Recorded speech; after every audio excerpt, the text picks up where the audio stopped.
Revenge with Karen. They say the hospitality industry is just babysitting for adults who have access to credit cards and a god complex.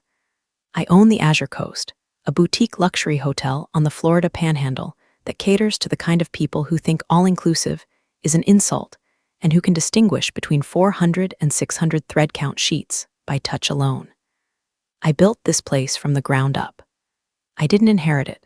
I didn't marry into it. Clawed it out of the sand after my first marriage imploded and took my catering business down with it. My office overlooks the main atrium, a glass-walled fortress of solitude where I can watch the lobby like a hawk circling a field of mice. It was a Tuesday, always the day when the weirdest administrative grenades land on my desk, when the booking request came through. My events director, Sarah, walked in with that specific look on her face. You know the one. It's the look that says, I have a client who wants to release live doves indoors, and I need you to tell them why that's a biological hazard. Valerie, she said, dropping a thick dossier on my mahogany desk, we have a request for the Grand Ocean Ballroom. Full buyout, Memorial Day weekend. They want the platinum package, the reserve wine list, and they want to bring their own cake. I laughed, not looking up from my laptop. Denied. We have a pastry chef who trained in Lyon. No outside food. Who is it? Some influencer trying to trade exposure for lobster tails. That's the thing, Sarah said, tapping the folder. It's a corporate booking. Apex Synergies LLC. But the rider includes a bridal suite setup for Miss Astrid Vance and a groom's lounge for Mr. Jordan Fields. The air in the room didn't just change, it evaporated. My heart didn't skip a beat. It stopped, assessed the situation, and then started beating again with the slow, heavy rhythm of a war drum. Jordan Fields, my ex-fiancé. The man who, 5 years ago, decided that our catering business partnership was too stifling and that his 24-year-old marketing intern was a better strategic alignment for his future. He didn't just leave me. He dissolved the LLC behind my back, leaving me with the debts while he took the client list to start his tech consultancy. Valerie, Sarah asked, stepping closer. You went pale. You know them? I took a slow sip of my lukewarm espresso. This is the part where I tell you that if you love stories about vindictive exes and corporate warfare, you should probably hit follow button and upvote this mess, because what I'm about to tell you is cheaper than therapy and more satisfying than a subpoena. Trust me, we're just getting started. I know the name, I said, my voice steady. Apex Synergies is a shell company. Jordan uses it for tax write-offs when he wants to buy things he doesn't want the IRS or his investors to look too closely at. I opened the dossier. The contract was standard, but the audacity was exceptional. Jordan was booking my hotel for his wedding. Now, you have to understand the geography of my life. When Jordan and I split, I was destitute. I lived in a studio apartment that smelled like mildew and despair. He took the high road, which is to say, he took the cash and the reputation. I moved 2 hours south, reinvented myself, and built the Azure Coast specifically to be the kind of place Jordan would wish he could afford. And now, clearly, he could. But why here? Did he know? I scanned the paperwork. The contact email was a generic assistant's address. The planner listed was a third-party agency from Miami. He doesn't know, I whispered, a cold smile touching the corner of my mouth. Thinks this is just another high-end venue. He doesn't know I'm the owner. Sarah frowned. Okay, so do we decline? We're technically at capacity, but I can squeeze them if the money is right. But if it's personal, oh, it's personal, I said, standing up and walking to the window. Down below, the bellhops were loading luggage into a Rolls-Royce. The machinery of my empire was humming perfectly. But we don't decline. We don't. No, I turned back to her. If we decline, just go to the Ritz down the street. He'll have his perfect day, he'll toast his new life, and he'll never know how close he came to the edge of the cliff. I looked at the contract again. The deposit was massive, non-refundable.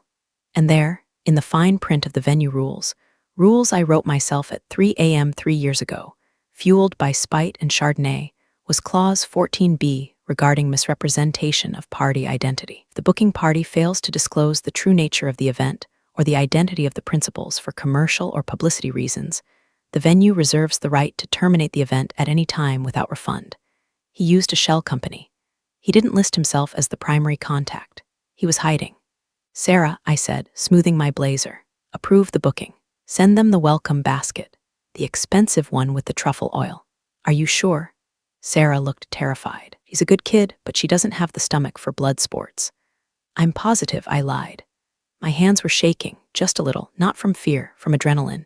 It's the same feeling you get when you're standing on the high dive, looking down at the water, knowing that the fall is going to be long, but the splash is going to be spectacular. Jordan Fields was coming to my house. He was bringing his new fiancée, Astrid, a name that sounded like a comic book villain or a jagged rock. We're going to celebrate their love on my marble floors, under my crystal chandeliers, drinking my champagne. I sat back down and picked up my pen.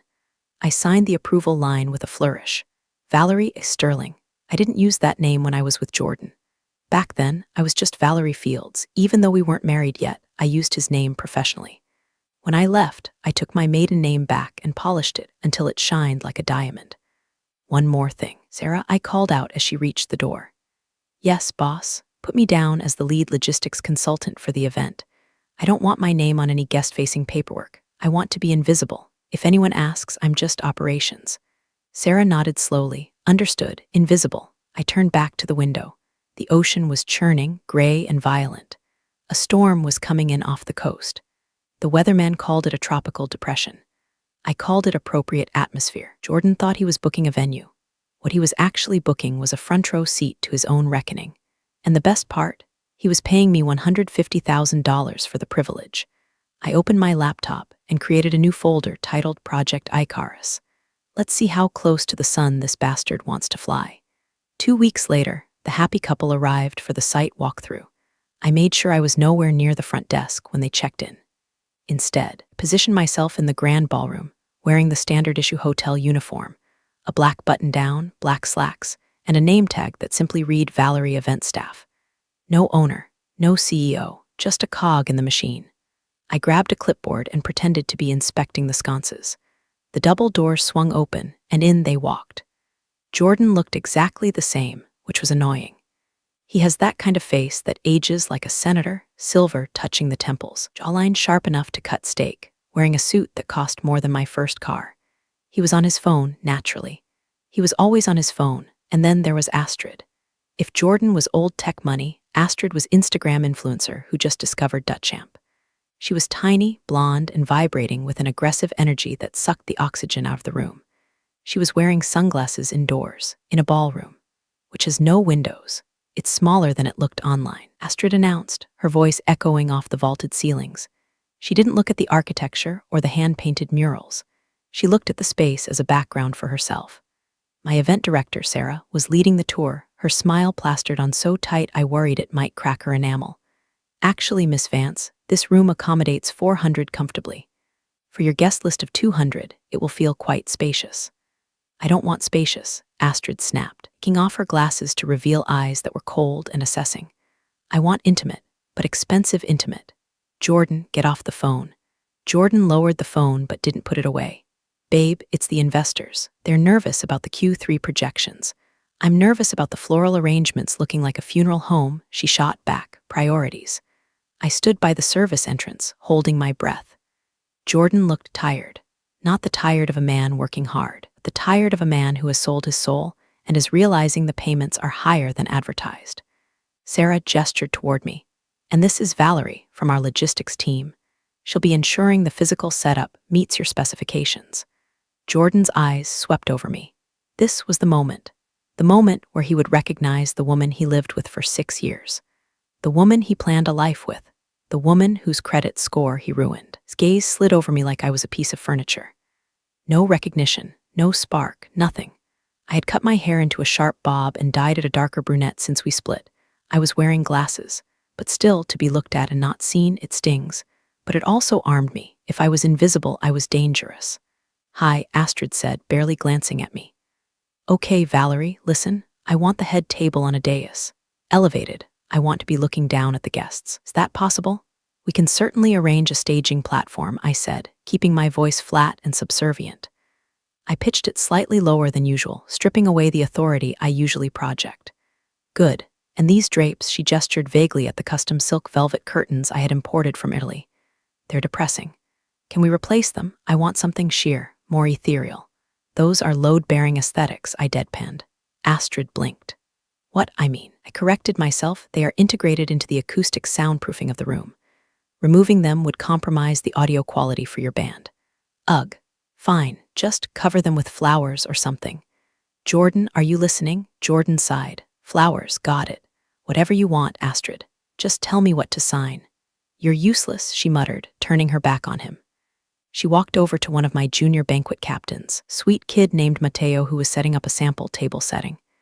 Excuse me, she barked at him. Why is this fork here? Mateo stammered. It's the salad fork, ma'am. It looks cluttered, she said, picking up the silver utensil, heavy, real silver, mind you, and dropping it onto the table with a loud clang. Take it away. We'll do salad and entree with the same fork. Efficiency. I felt my blood pressure spike. This wasn't just about etiquette, it was about respect. Don't ask guests to eat Chilean sea bass with a salad fork because you think the table looks cluttered. Actually, ma'am, I interjected, stepping forward. The silverware placement is standard for a 5-course service. Removing it might confuse the service staff and delay the dinner. Astrid whipped around, staring at me as if the vacuum cleaner had just spoken. I didn't ask for your opinion, she hissed. I gave an instruction. You're here to move tables, not to give me a lesson in cutlery. Right, Jordan? Jordan looked up, clearly wanting to be anywhere else. Just do what she says, he told me, waving a hand dismissively. We're paying for the place, aren't we? There it was, the entitlement. The assumption that money buys not just the space, but the dignity of the people inside it. Of course, Mr. Fields, I said. My voice was sugar glass, sweet, transparent, and ready to draw blood. I watched them for the rest of the hour. I took notes, not about the wedding, but about them. Astrid was insecure, covering it with cruelty. Jordan was checked out, covering it with money. They were a disaster waiting to happen. As they were leaving, Astrid stopped at the door and pointed at a small smudge on the glass, a fingerprint left by a child probably 10 minutes ago. Filthy, she sneered. If I see one speck of dirt on my wedding day, I'm getting a refund. We strive for perfection, Sarah said weakly. Strive harder, Astrid said. Jordan held the door for her, trailing behind like a beaten dog with a Gucci collar. As the limo pulled away, I looked at Sarah. She was fuming. I hate them, Sarah said. I literally hate them. Can we charge them a jerk tax? Oh, we're going to do better than that, I said, dropping the clipboard. I pulled my phone out and dialed my legal counsel. Hey, David, I said into the phone as I walked back toward my office, shedding the invisible servant persona with every step. I need you to pull the file on Apex Synergies, and I need you to double-check the venue exclusivity clauses in our standard contract, specifically the ones regarding morality and conduct. Yes, I think we're going to have a breach. I walked past the smudge on the door. I didn't wipe it off. It was a reminder. They wanted to treat my staff like dirt? Fine. I'd show them what happens when the dirt fights back. My lawyer, David, is a shark in a pinstripe suit. He's the kind of guy who reads terms and conditions for fun. When I walked into his office, which is conveniently located on the 2nd floor of the hotel, because I like to keep my sharks in the tank, he was already reviewing the Apex Synergies file. You're playing a dangerous game, Val, he said, not looking up. I'm not playing, I sat down, crossing my legs. I'm enforcing policy. Technically, David swiveled his screen toward me, you're right. Clause 14b is solid, but they could argue that Apex Synergies is the paying entity and Jordan is just the beneficiary. It's a gray area. Jordan doesn't do gray areas, I countered. He does loopholes. Look at the signatory on the deposit check. David zoomed in. It wasn't Jordan. It was a T. Miller, Tracy Miller, I said, his CFO, and also his mistress during the last year of our relationship, before he upgraded to the 24-year-old marketing intern, and now to Astrid.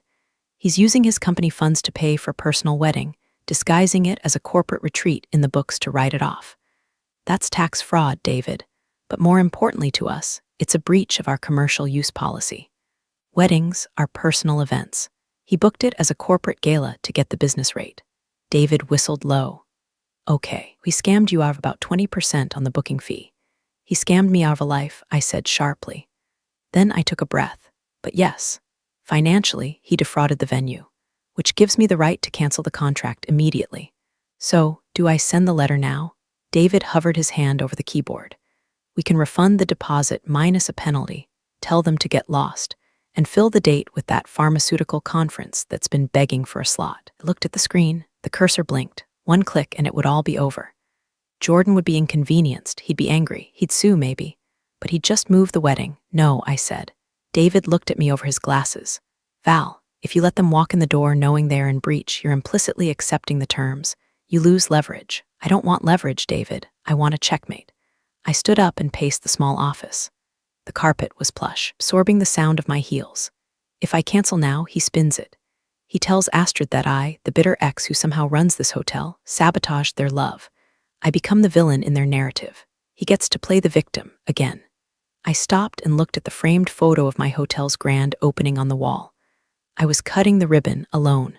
No partner, no husband, just me. I need him to hang himself, I said. I need the breach to be undeniable. I need a public violation of the venue rules that goes beyond paperwork. I need him to break the house rules while the house is watching. David leaned back. You're waiting for them to screw up during the event. Have you met Astrid? I raised an eyebrow. She tried to reorganize the silverware because it looked cluttered. She's going to treat my staff like serfs. She's going to violate the noise ordinances. She's going to damage property. And Jordan is going to let her. This is risky, David warned. If they behave perfectly, they won't. But if they do, then I serve them the best wedding of their lives, I said, though the words tasted like ash. And I take his money, all of it, and I use it to renovate the spa. Poetic justice. David sighed and closed the laptop. Fine, but I'm keeping the termination notice drafted, just in case.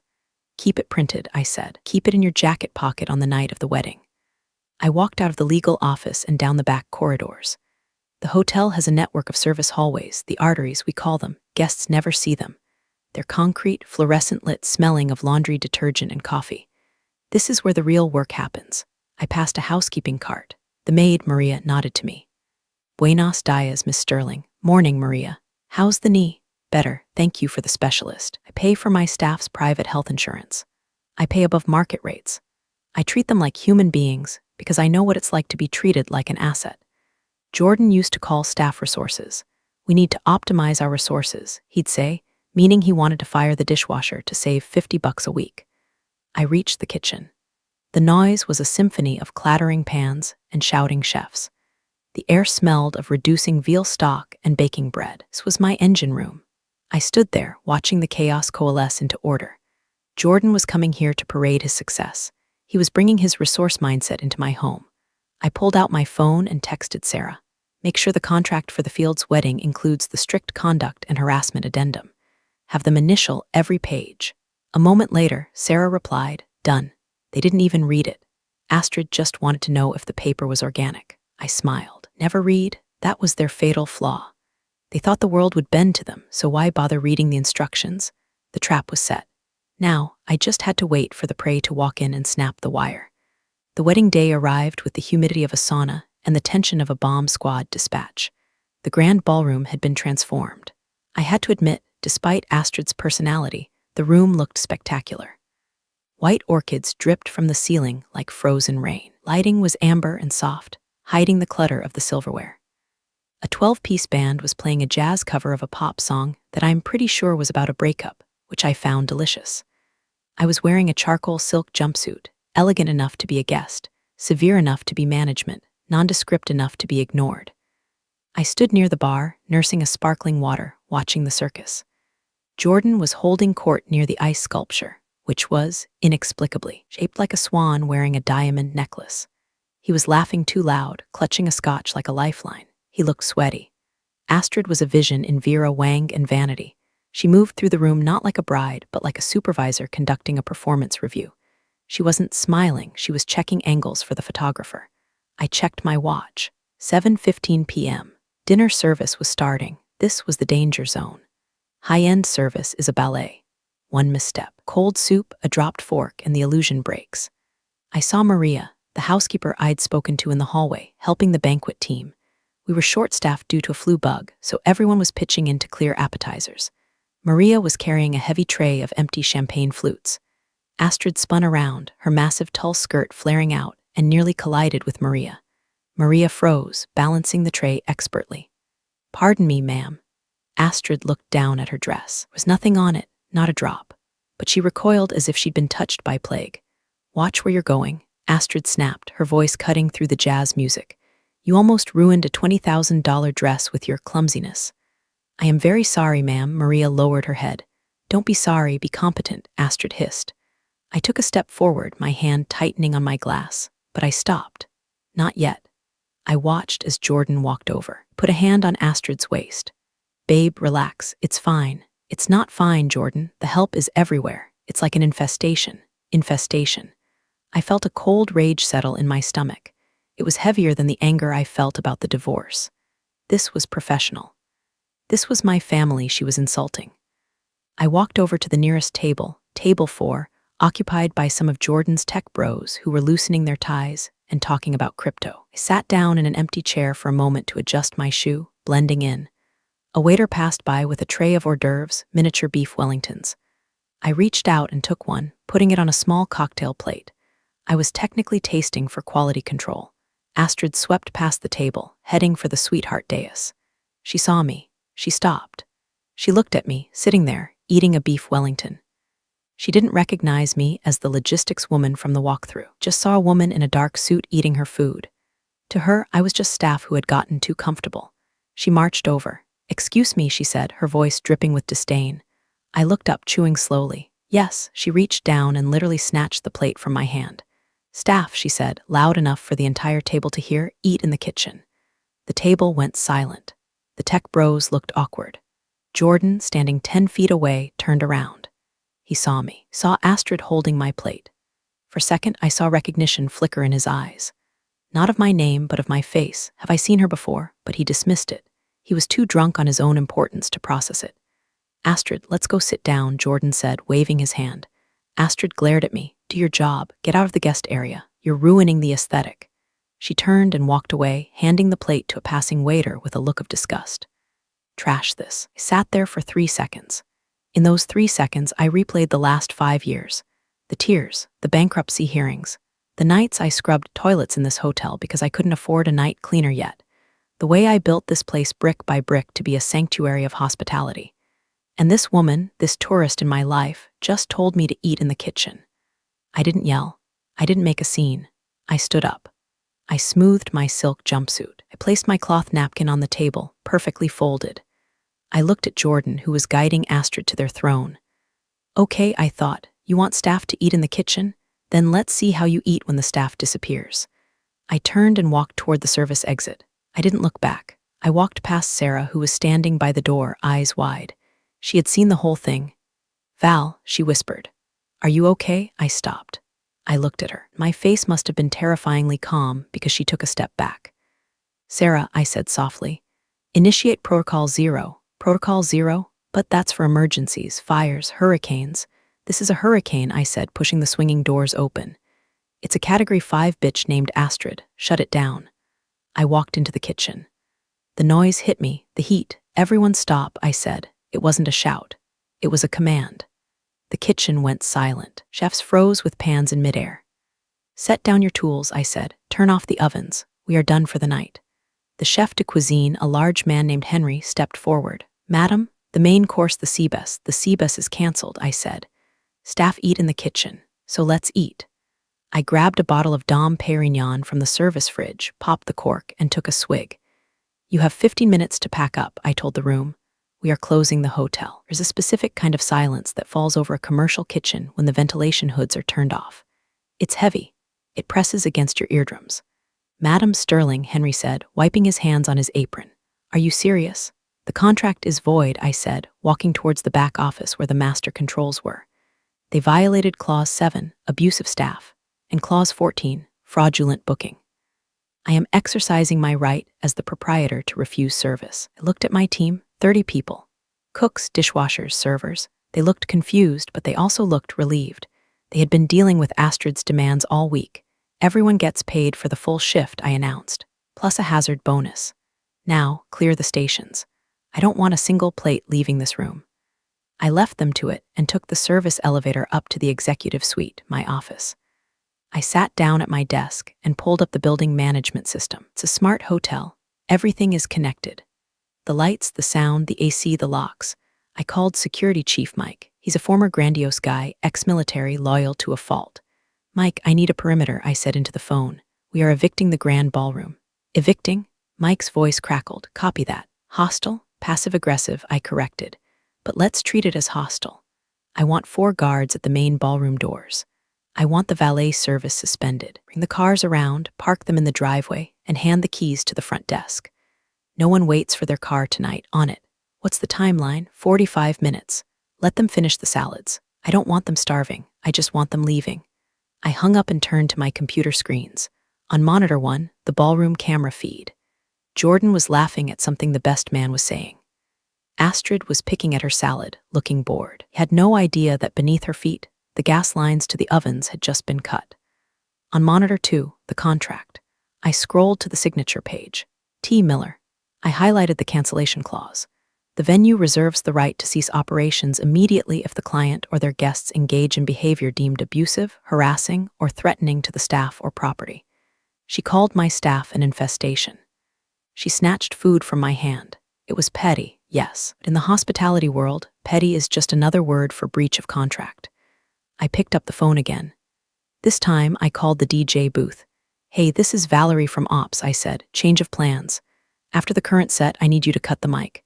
Cut the mic, but the speeches are next. Exactly, I said. Cut the mic. Pack up your gear. Tell them there's a power surge if they ask. You'll be paid in full. Okay, you're the boss. Yes, I whispered, looking at Astrid on the screen. I am. I watched the screen. The waiters were clearing the salad plates. Usually, this is when the main course would be firing. The sizzle of 200 fillets hitting the grill. Instead, the kitchen was dark. The staff were sitting on the stainless steel prep tables, eating the wedding food. Henry was slicing the beef Wellingtons and passing them out to the dishwashers. It was a beautiful mutiny. I saw Sarah enter the ballroom on the feed. She looked pale. She walked up to the head table and whispered something to Jordan. Jordan frowned. He pointed at his watch. Sarah shook her head and pointed to the kitchen doors. Astrid slammed her hand on the table. Here we go. I leaned back in my chair, the leather creaking softly. This was the moment of leverage. They were trapped. They had 200 guests, no food coming, and a venue that was slowly shutting down around them. My phone buzzed. A text from Jordan. Who is this? My planner says there's a problem in the kitchen. Fix it. I'm paying a fortune. He still thought he was talking to an employee. He still thought money was the universal remote control for reality. I didn't reply. Instead, I opened the climate control app. Grand Ballroom. Current temp, 72 degrees F. Target temp, 85 degrees F. I hit enter. It's Florida in May. Without AC, a room with 200 people becomes a swamp in about 20 minutes. I wasn't just kicking them out. I was sweating them out. I took another sip of champagne. It tasted like victory. Crisp, cold, and expensive. The door to my office opened. It was David, my lawyer. He had the termination notice in his hand. You're really doing this, he said, looking at the screens. Staff eat in the kitchen, David, I said. And tonight, the owner eats in the office. And the guests, they don't eat at all. David looked at the monitor. Astrid yelling at a terrified waiter who was explaining there was no CBES. She really pissed you off, David noted. It's not about anger, David, I said, turning the AC down another 2 degrees on the screen. It's about standards, and they just failed the inspection. I stood up. Come on, let's go down. I want to deliver the news in person. You're going into the lion's den? No, I smiled, checking my reflection in the dark monitor. I'm the zookeeper, and it's feeding time. I slipped onto the mezzanine balcony that overlooks the ballroom. It's a hidden spot, usually used for lighting technicians, hidden behind a trellis of faux ivy. From here, I was a god looking down on a decaying Olympus. The room was already changing. You could feel it. The crisp, conditioned air was being replaced by the heavy, humid breath of the Florida swamp. Guests were fanning themselves with the menu cards. The waiters had vanished, leaving uncleared salad plates on the tables like dirty snow. But the show was still going on. The best man had just finished a rambling story about a college road trip, and now Astrid stood up. She tapped the microphone. Thump, thump, is this thing on? She asked, her voice shrill. God, can we get some sound engineering in here? It's echoing. The sound guy, who I had already dismissed, was gone. The feedback loop whined slightly. Okay, whatever, Astrid sighed, holding her champagne glass. I just want to say thank you all for coming to witness this upgrade. A few nervous chuckles from the crowd. No, really, she continued, flipping her hair. Jordan told me about his past. He told me about how he used to be limited, how he was stuck in partnerships, both business and personal, that didn't understand his vision. I gripped the railing. She was talking about me. Jordan had rewritten history to make me the anchor that held him down, rather than the engine that kept him afloat. He started from the bottom, Astrid said, gesturing to the room. And now look, he's here, we're here. In this moderately adequate hotel, the crowd murmured. Insulting the venue you're standing in? Bold move. celebrating the fact that true class always rises to the top. Jordan, baby, you finally found someone who matches your tax bracket and your ambition. She raised her glass to leveling up, and to leaving the past where it belongs in the discount bin. She drank. Jordan beamed, looking like the cat who ate the canary and then bought the canary's company. It was disgusting. It was perfect. As she lowered her glass, the room went silent. Not the silence of awe, the silence of confusion. The band didn't start playing. The waiters didn't pour the toast wine. Hello, Astrid looked toward the stage. Music, that was the cue. Last by Etta James. Hello, nothing. Then a guest at table 9, an older woman in sequins, waved her hand. Excuse me, is it getting hot in here? It is sweltering, another guest chimed in. Astrid frowned. Jordan, tell them to turn up the AC. And where is the main course? My dad is diabetic, he needs to eat. Jordan stood up, looking around. Server, manager, no one answered. The floor was empty of staff. From my perch, I pulled out my walkie-talkie. Mike, I whispered, initiate lockdown. Below me, the main double doors to the lobby clicked shut. They weren't locked. Fire code prohibits that, but the magnetic holders engaged, making them heavy. What is going on? Astrid's voice was rising, losing its polished veneer. This is ridiculous. I am going to sue this place into the ground. I watched Jordan pull out his phone. He was dialing someone, probably the logistics consultant. My phone buzzed in my pocket. I looked at it. Jordan Field's calling. I let it ring. The heat was rising. I could see sweat glistening on Jordan's forehead. The flowers on the tables were starting to droop. I typed a text to Sarah. Go tell Jordan that the owner requests his presence in the courtyard immediately regarding a contractual emergency. I saw Sarah enter the room from the service door. She looked small in the cavernous room, but she walked with purpose. She approached the head table. She leaned in and whispered to Jordan. Jordan's face went white. He looked at Astrid, then back at Sarah. Now, he asked loud enough for me to hear. Sarah nodded. Fine. Jordan slammed his napkin on the table. Astrid, stay here. I'm going to go fire someone. Fire everyone, Astrid screamed after him. And get me a Diet Coke. Jordan stomped toward the side exit, heading for the courtyard. I turned away from the balcony. It was time to descend. I checked my makeup in my compact mirror. Perfect, cool, composed. I walked down the spiral staircase to the courtyard. It's a beautiful space, stone fountain, gas lanterns, jasmine vines. I stood by the fountain, the mist cooling the air. I waited. The door burst open. Jordan stormed out, his tuxedo jacket unbuttoned, his tie loose. Where is the manager? He shouted at the empty yard. I want the owner. Right now. I stepped out from the shadows of the jasmine trellis. Hello, Jordan, I said. He stopped. He squinted. The courtyard lighting was dim, romantic. Who are you? Are you the owner? Look, your staff is incompetent. The AC is broken and my wife is. He stepped closer. The light from the lantern hit my face. He stopped breathing. His mouth opened, but no sound came out. It was like watching a computer crash and reboot in real time. Valerie, he whispered. Hi, Jordan, I said, crossing my arms. How's the wedding? Here, the C-bus is unavailable. He looked around, panicked. What are you doing here? Do you work here? I laughed. It was a dry, sharp sound. Work here? Jordan, look around. I gestured to the sprawling resort, the tower suites, the manicured gardens. I don't work here. I took a step closer. I own it. You own this, Jordan stammered, his eyes darting from me to the hotel logo etched into the stone fountain. Every brick, I said, every sheet, every contract, including yours. He laughed nervously. It was a reflex.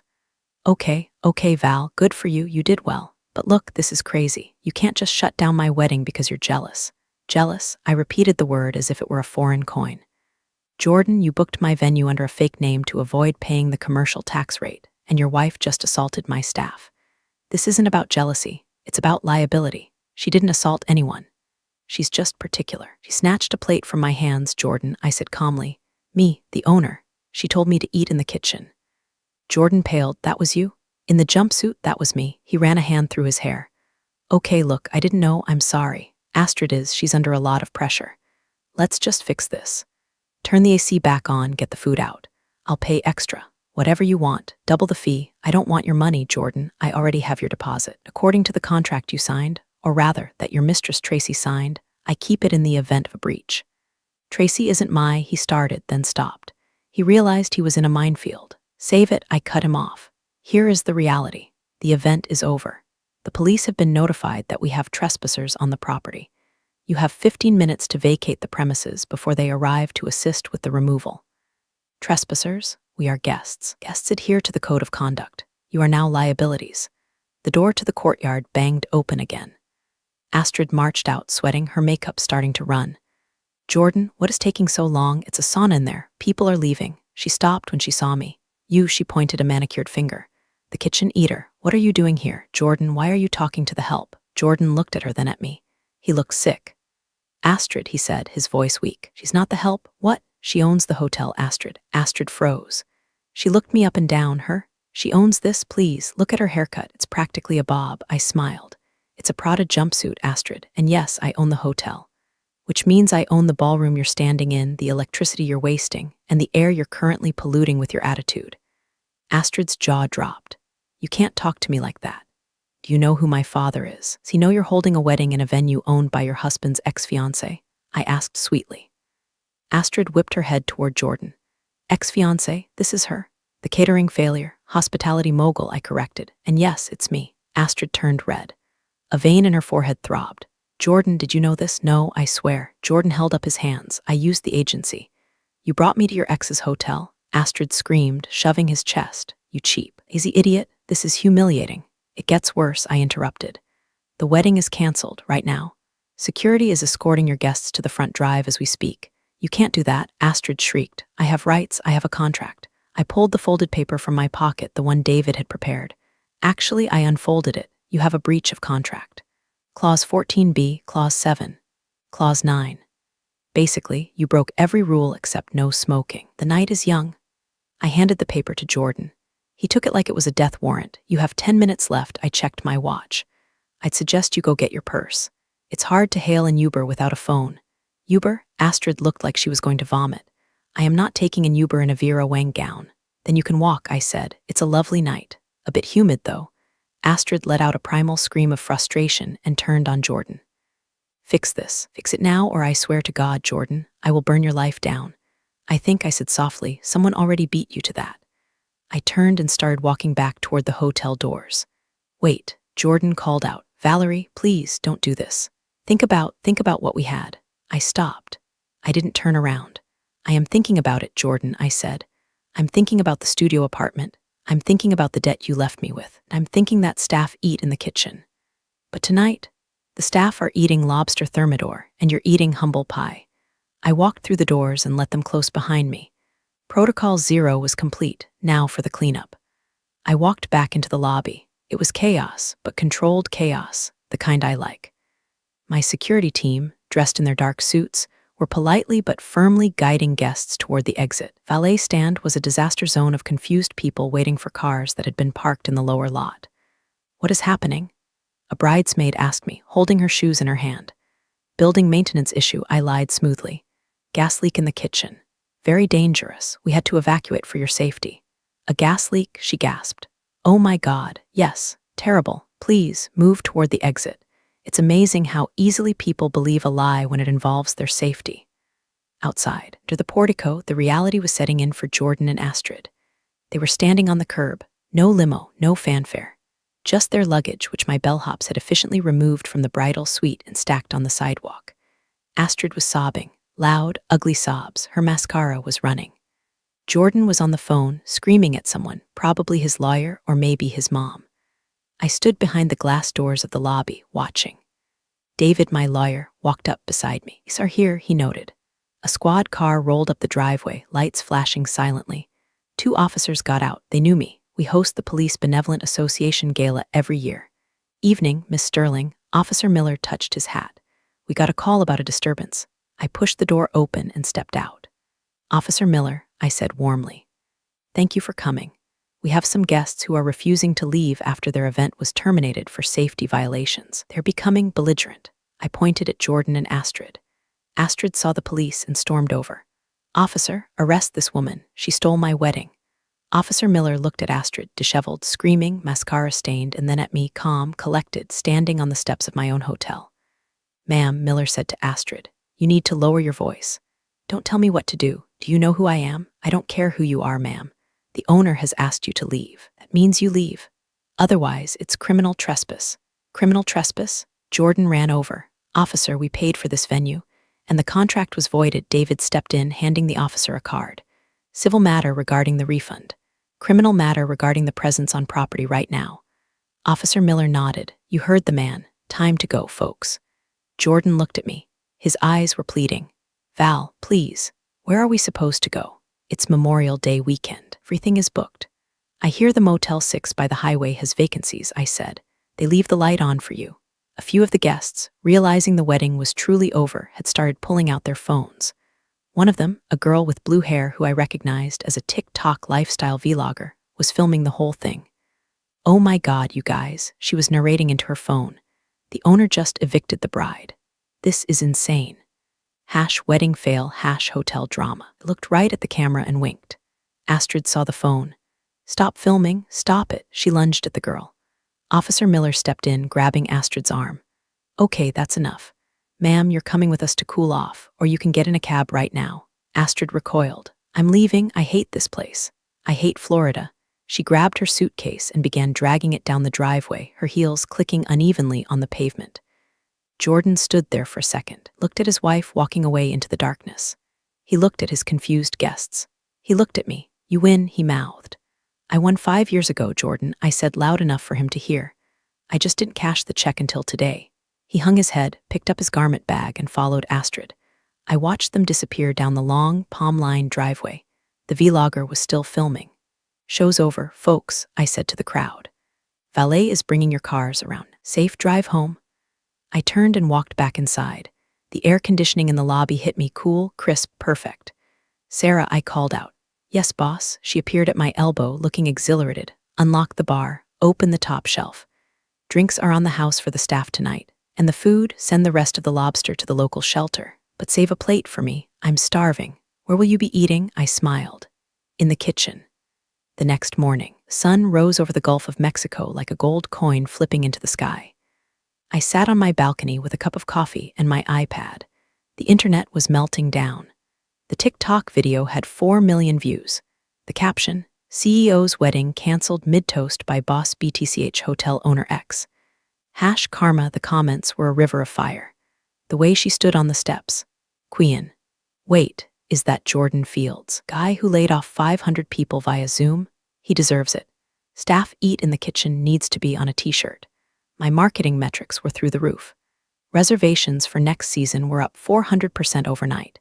People didn't see me as a villain. They saw me as a guardian of standards. I had branded the Azure Coast as a place that tolerates zero nonsense. We were now the FK around and find out hotel, and apparently, that's a very lucrative niche. Sarah knocked on my door. You have a delivery, she said, grinning. She placed a box on the table. It was from Jordan's office. I opened it. It was the contract termination countersigned and a check for the damages to the carpet. Someone had spilled red wine during the evacuation, and a note. You made your point. I crumpled the note and tossed it in the trash. He still thought it was about making a point. It wasn't. It was about cleaning house. Also, Sarah added, Astrid is trending on Twitter, not in a good way. The video of her lunging at the vlogger got her dropped by her sponsorship deals. Tragic, I said, sipping my coffee. Send a fruit basket to the vlogger. Invite her back for a free weekend stay. Already done. I looked out at the ocean. The storm had passed. The water was blue and calm. I thought about the young woman I used to be, Valerie Fields, the caterer who cried in the bathroom while Jordan flirted with investors. I thought about the woman who slept on an air mattress and ate ramen so she could buy paint for the lobby. I wished I could go back and tell her, hold on. It gets better. One day you'll own the building. My phone rang. It was David. Val, we have a problem. What now? I have 3 major tech companies calling. They want to book their holiday parties here. Specifically asked if the owner would be present to keep everyone in line. I laughed. Tell them yes. But the price just went up. 30%, you're ruthless. I'm efficient, I said. I hung up and stood. I walked to the railing of the balcony. Below, the pool was opening. Guests were laying out towels. The staff were moving with quiet precision, setting up umbrellas. Maria, the housekeeper, looked up and saw me. She waved. I waved back. Astrid was right about one thing. Staff eat in the kitchen. But what she forgot is that the kitchen is where the knives are kept. And in my house, we know how to use them.